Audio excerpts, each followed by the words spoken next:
174 NDA, 174 NDA, Mahagathbandhan 65, 74 BJP ಮತ್ತು JDU.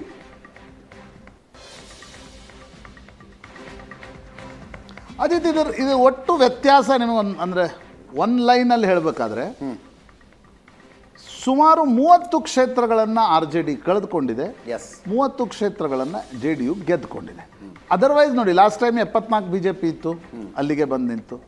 Congress 19ರಲ್ಲಿತ್ತು, ಒಂದು 5 seat ಕಳ್ಕೊಂಡಿದೆ.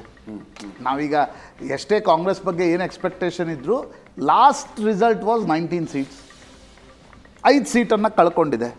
JDU 43ರಲ್ಲಿತ್ತು, 74ಕ್ಕೆ ಬಂದಿದೆ, ಅಂದರೆ +31. RJD ಕೂಡ 73, 75ರಲ್ಲಿತ್ತು, 46, ದಟ್ ಈಸ್ -29-30. ಹೌದು.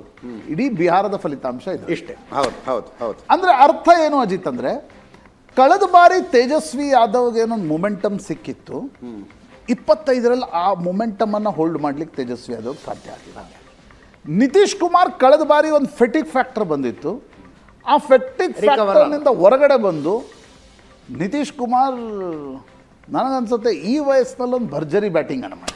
ಆ್ಯಂಡ್ ಅಜಿತ್, ನಾವು ಬರೀ ಪೊಲಿಟಿಷಿಯನ್ಸ್ಗಳನ್ನು ಯಾವತ್ತಿಗೂ ಕೂತ್ಕೊಂಡು ಕ್ರಿಟಿಸೈಸ್ ಮಾಡ್ತೀವಿ, ಬಟ್ ನಿಮ್ಗೆ 20 ವರ್ಷದ ನಂತರ ಭಾರತೀಯ ಜನತಾ ಪಾರ್ಟಿ ಅಂತ ಬರೀ ನ್ಯಾಷನಲ್ ಟೆಂಪ್ಲೇಟ್ ಇಟ್ಕೊಂಡು ಚುನಾವಣೆ ಮಾಡ್ತಕ್ಕಂಥ ಪಾರ್ಟಿಯ ಜೊತೆ ಏಗ್ತಾ ನೀವು ವಾಪಸ್ ಸರ್ಕಾರವನ್ನು ತರೋದಿದೆ ಅಲ್ವಾ, that is a huge thing for huge.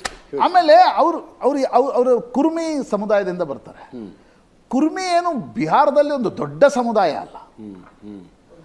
ಯಾದವೇತರ ಹಿಂದುಳಿದ ವರ್ಗಗಳಲ್ಲಿ ಕುರ್ಮಿ, ಕುಶ್ವಾ, ಕೋರಿ, ಲವಕುಶ ಅಂತ ಕರೀತಾರೆ.